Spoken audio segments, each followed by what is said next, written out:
Entonces, como primer punto quería saber si los síntomas que se están presentando en estos momentos, muchas veces dolor de cabeza, tos, una tos seca, mucosa, es normal que las personas los estén sintiendo.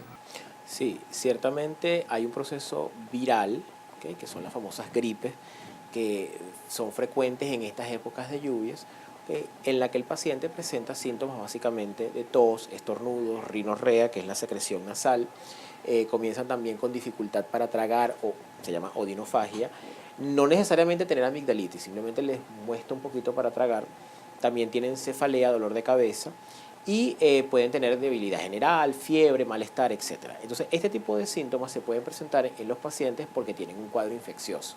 Normalmente comienza con un poquito de malestar, etcétera, la rinorrea, y después se complica, empieza la fiebre, todo lo demás. Dura más o menos entre 7 u 8 días y normalmente el paciente no debería quedar con síntomas posteriores. Hay un grupo de pacientes que lamentablemente tienen una condición de base, bien sea alérgica u otra patología, que hace que este cuadro se mantenga en el tiempo. Entonces los pacientes alérgicos normalmente tienen todo el tiempo gripe, moquito, rinorrea, secreción nasal, y de vez en cuando tienen los cuadros virales, entonces hacen que esto, digamos que se mantenga en el tiempo y haga que este cuadro dure más de lo habitual. Entonces son los pacientes que dicen que tienen las gripes mal curadas, las gripes que no se les quita, y es que nunca se le quita una gripe, el niño nunca sale de una gripe, porque lamentablemente a lo mejor hay otra condición de base que hace que su cuadro infeccioso se mantenga sintomático por mucho más tiempo de lo habitual. En ambos casos que me acabo de nombrar, ¿cuál es la recomendación para tratarlo? Normalmente colocamos antialérgicos, antihistamínicos de segunda generación, no debería ser de primera generación. Se pueden colocar también los esteroides tópicos, o sea, los nasales, las gotas o los sprays nasales que se utilizan, no los descongestionantes, sino los que son esteroides. Y también se utilizan muchísimo los antileucotrienos porque tienen un efecto antiinflamatorio a largo plazo sobre la mucosa nasal y la mucosa respiratoria baja.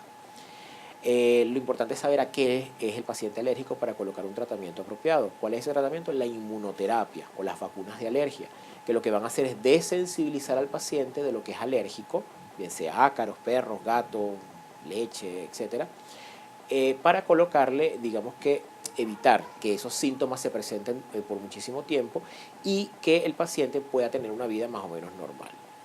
Diferencias para distinguir entre gripe, alergia o cuando se complica como Claro. en los casos ya nombrados. Bueno, lo primero es que las gripes normales deben durar más o menos entre 5 o 7 días. Una gripe que se prolongue en el tiempo ya nos tiene que llamar la atención. Si es prolongada por mucho tiempo, puede ser una alergia.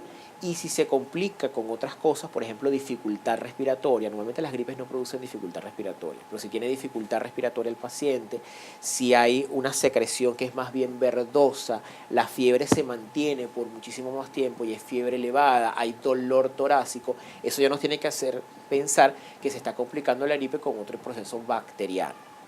Si hay dolor también en los puntos de Vallet, que son los puntos de estos que están al lado de la nariz y por encima de la nariz, ¿okay?, que ya nos está hablando más bien de una rinosinusitis, eso puede hacernos pensar en un cuadro infeccioso bacteriano.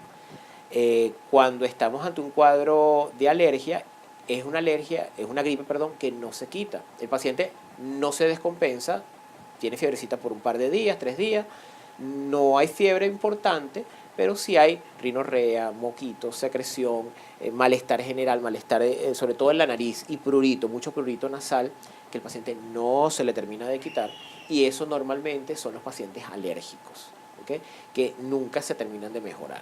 Entonces, lo importante saber es que si se mantiene en el tiempo, pues probablemente hay otra cosa por allí.